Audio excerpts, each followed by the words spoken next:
दूसरी चीज जो आप मादाबाज से सीख सकते हैं वो है कंफर्ट जोन।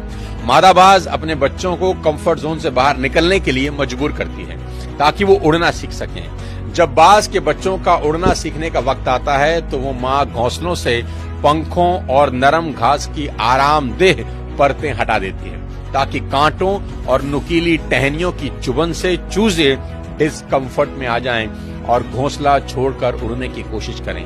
अगर चूजे फिर भी घोंसला नहीं छोड़ते तो माँ उन्हें घोंसलों से नीचे गिरा देती है और ऐसा बार बार करती है ताकि वो उड़ना सीख जाएं। हर बार गिरने पर चूजे कूदकर घोंसले में लौट आते हैं लेकिन कांटों और टहनियों से लहूलुहान हो जाते हैं, पर माँ तरस नहीं खाती, उन्हें फिर से धक्का देकर गिरा देती है। यह तकनीक बहुत क्रूर दिखाई देती है लेकिन जरूरी है। अगर माँ ऐसा ना करे तो बच्चे कभी उड़ना नहीं सीख पाएंगे और दूसरे जानवर उन्हें अपना शिकार बना लेंगे। इसी कठोर ट्रेनिंग की वजह से चूजे एक दिन उड़ना सीख लेते हैं।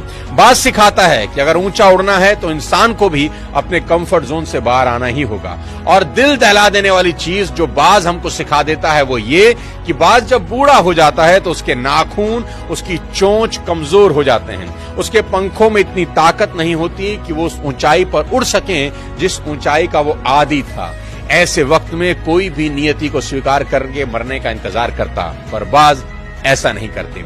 बाज नियति को स्वीकार करने के बजाय नियति को बदलने के लिए ऊंचे पहाड़ों में चले जाते हैं और अपनी टूटी हुई चोंच से एक एक करके अपने सारे पंख नोचकर तब तक फेंकता है जब तक उसके बदन से आखिरी कमजोर पंख न निकल जाए।